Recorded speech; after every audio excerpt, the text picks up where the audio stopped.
Sudah bukan rahasia lagi bahwa Indonesia adalah negara yang kaya akan alamnya. Sayangnya, ketidakmampuan untuk menggali potensi sumber daya alam yang menjadi aset Indonesia, membuat pemerintah terdahulu bergantung pada asing untuk mengelolanya.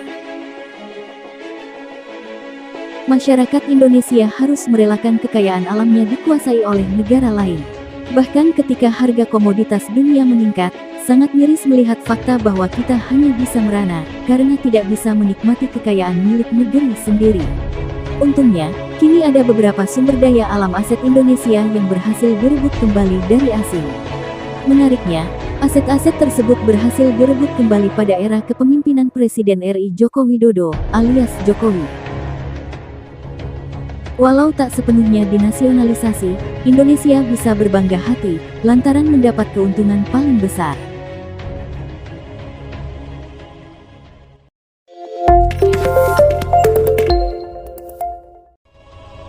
Apa saja aset Indonesia yang berhasil direbut Jokowi?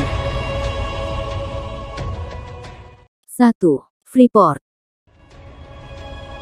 Freeport merupakan perusahaan tambang yang berdiri sejak tahun 1966 dan beroperasi di Papua. Hingga tahun 2018, Indonesia hanya memiliki 9,36% saham perusahaan asal Amerika Serikat ini.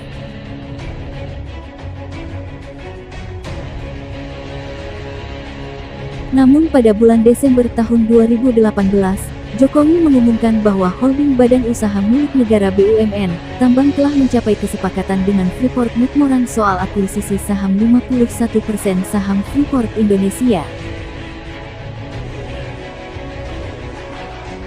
Artinya, Indonesia yang sebelumnya hanya memiliki saham 9,36%, kini menguasai saham mayoritas dari Freeport, tepatnya sebesar 51%.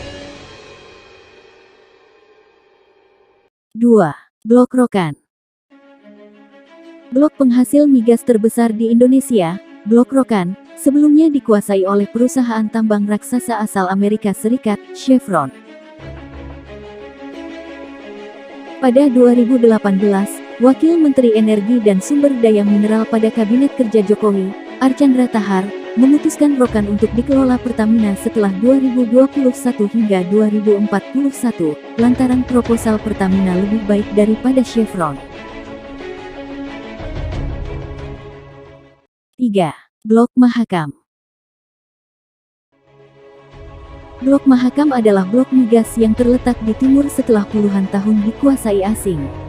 Sebelumnya, Blok Mahakam dikuasai oleh perusahaan migas asal Prancis, Total dan P.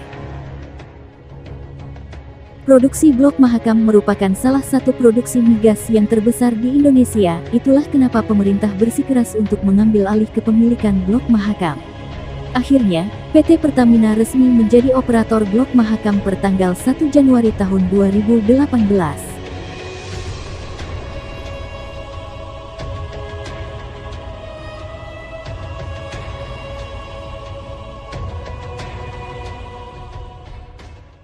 4. Newmont Nusa Tenggara. Perusahaan tambang asal Amerika Serikat PT Newmont Nusa Tenggara, diambil alih oleh perusahaan energi nasional Medco Energi. Setelah itu, Newmont Nusa Tenggara diubah namanya menjadi PT Aman Mineral Nusa Tenggara. Walaupun diakuisisi oleh perusahaan swasta nasional, menurut Jokowi, tetap ada peran pemerintah dalam proses peralihan kepemilikan tersebut.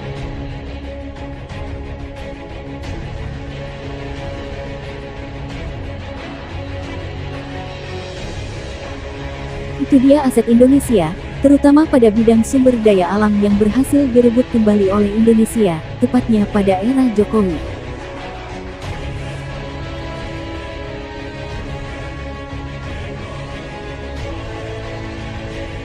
Menurutmu, ini hasil kerja keras pemerintahan Jokowi atau hanya kebetulan saja?